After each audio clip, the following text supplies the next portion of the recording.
మిత్రులకు నేను ఒకటే కోరుకుంటున్నా, దయచేసి ముందు వెనక వెరిఫికేషన్ చేసుకొని పోలీస్ వాళ్ళందరినీ కూడా అడిగి, దయచేసి నేను సోషల్ మీడియా నుంచి వచ్చా, నేను సోషల్ మీడియానే నాకు శాపంగా మారుతుందని నేను ఏ రోజు కూడా అనుకోలేదు. నేను ఒక ఆడపిల్లని, దయచేసి చెప్తున్నా, ఇందులో నా ఇన్వాల్వ్మెంట్ ఉంటే మళ్ళీ చెప్తున్నా, మీరు ఏం చేసినా నేను పడ్డానికి సిద్ధం, నేను ఎక్కడికైనా వస్తాను. కానీ అనవసరంగా నన్ను దయచేసి బ్లేమ్ చేయకండి ముందు వెనక తెలుసుకోకుండా.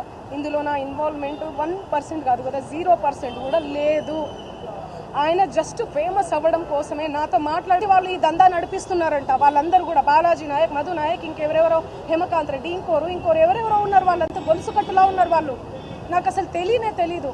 అన్యం పుణ్యం ఎరగని మమ్మల్ని, నన్ను, నా ఫ్యామిలీని దయచేసి రోడ్డుకి మీడియా మిత్రులారా మేము మళ్ళీ చెప్తున్నాం, న్యాయం ఎవరి వైపు ఉంటే వాళ్ళ వైపు ఉండండి. దయచేసి మీడియా అంటేనే నాకు చాలా గౌరవం, నిఖార్సైన మీడియా.